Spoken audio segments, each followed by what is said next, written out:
New York City Mayor Bill de Blasio is getting more active on the national stage, carving out more influence in the Democratic Party in 2016 by pushing liberal economic policies as he fights low approval ratings back home.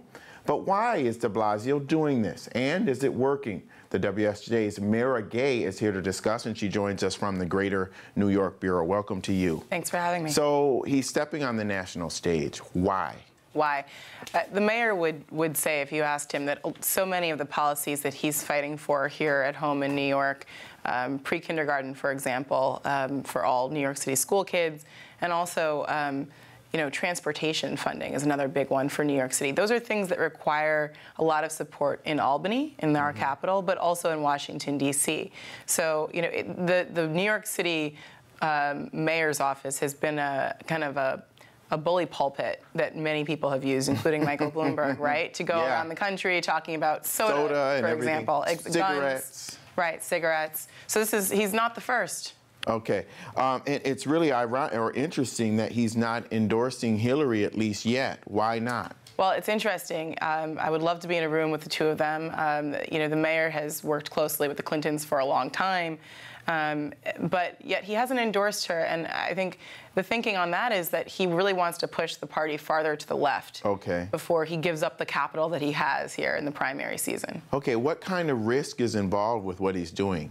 I mean, really, I think you're talking about a long-term personal risk. I mean, the Clintons have a lot of political capital. Obviously, if she becomes president, she's going to remember that Mayor de Blasio wasn't early. And you don't mess with the King of Harlem, right? There you go.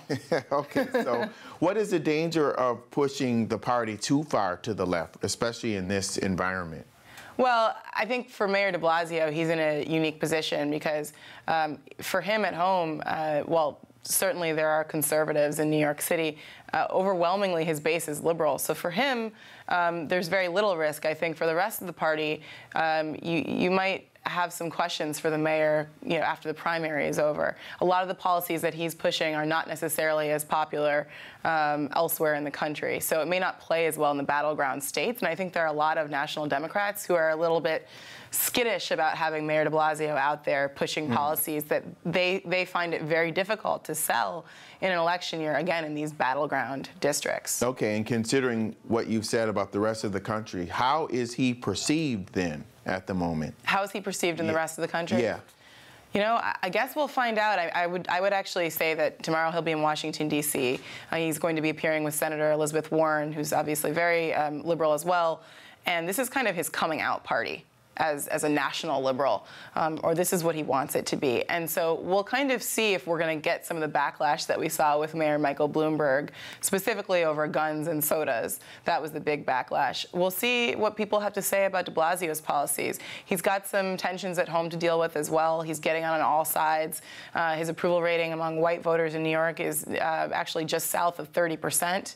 And his overall approval rating among voters is just 44% here in New York. All right, Bill de Blasio facing the nation. We'll see what happens.